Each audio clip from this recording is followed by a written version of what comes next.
I've got some bone marrow bones that I'm going to be cooking today, and my plan is to have this go with some sourdough bread that I baked earlier. I'm going to make toast out of it with a little bit of garlic butter on it and the bone marrow, and it's be part of dinner.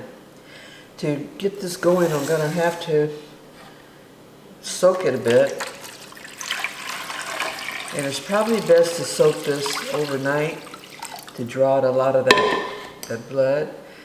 I didn't plan that far in advance, so I'm just going to soak it here for a few hours. And it's not a brine, it's just to bring out some of the bone and some of the stuff that's on these bones that I don't want to cook with them. So we'll come back when it's time to cook these up. We're going to have bone marrow, roasted bone marrow on toast. I soaked my bone marrow for approximately, it was about 4 or 5 hours. It's been in this salt water.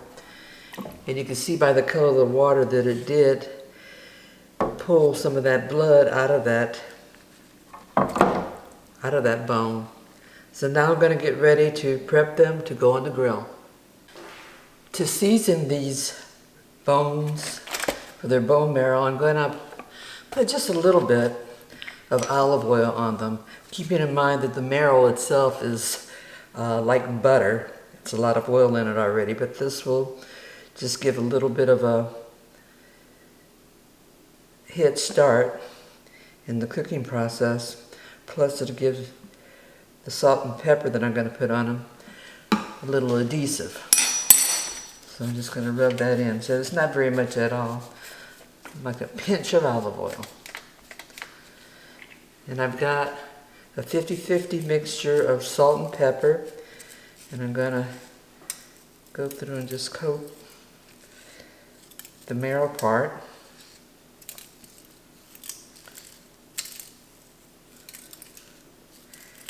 And get that to going. And you're probably looking at this foil contraption and thinking, what has she got going there? There's a lot of oils that are going to drip from this bone marrow when I put it on the grill. And I want to keep it. I don't want it to go down on the grill and burn up. So this is my attempt to be able to put it on the grill and let it cook, but at the same time maintain that marrow butter. I've got this sourdough bread loaf that I cooked this morning, and I'm going to use that. I'm going to grill it and put some butter on it first and then grill it, and we'll use it for the bone marrow in order to go on and just spread the bone marrow on the bread. So I'm going to slice this up.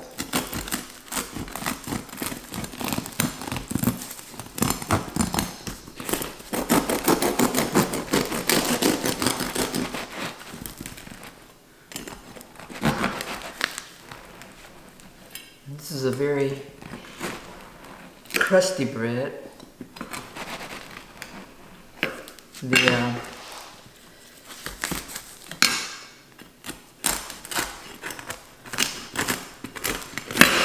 There we go. And then we'll just cut that in half.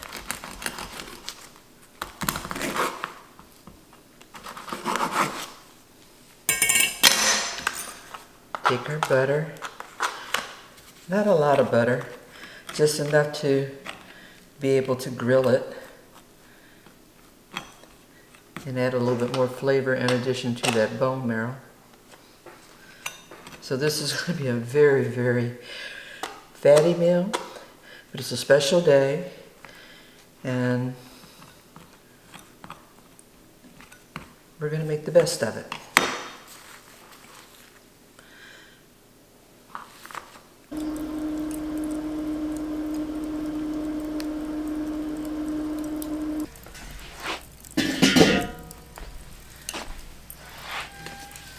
I've got my bone marrow bones on, and I have them in this tray so it can collect the oils that come off the bone marrow, so I can save them instead of them going down into the grill.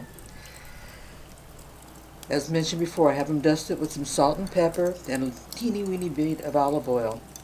And I'm starting them a little early, mainly because I need to have room on this grill to manipulate between the direct and the indirect zone my steaks. I've also got a couple of potatoes on here, baked potatoes on. So I'll get them to baking in here in this heat. Getting a little direct cooking on the bone side.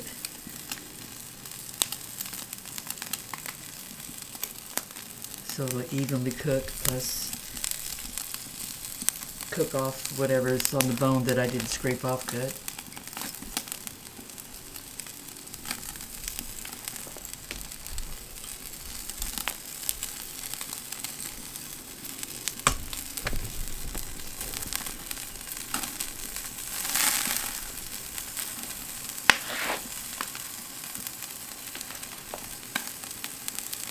Notice a lot of grease in my pan. That's good bone marrow grease, or butter.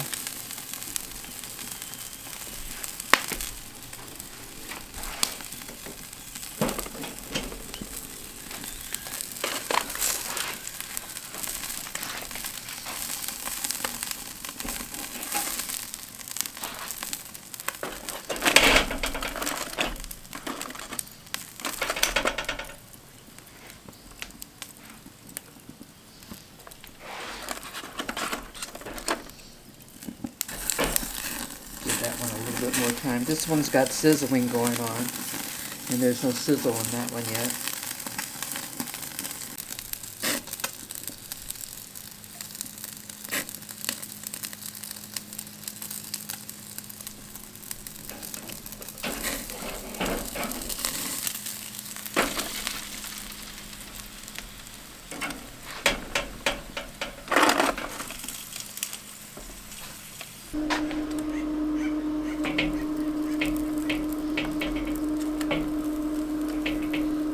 This is my sourdough bread that I baked this morning.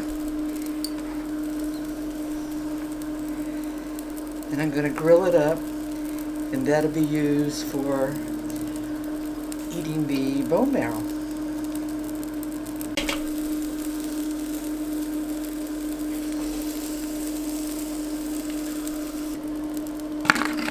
Maybe have a little bit more char on that one than I needed. That's too. Here I have the bone marrow that's been grilled, a little salt and pepper on it, sourdough bread which has been grilled,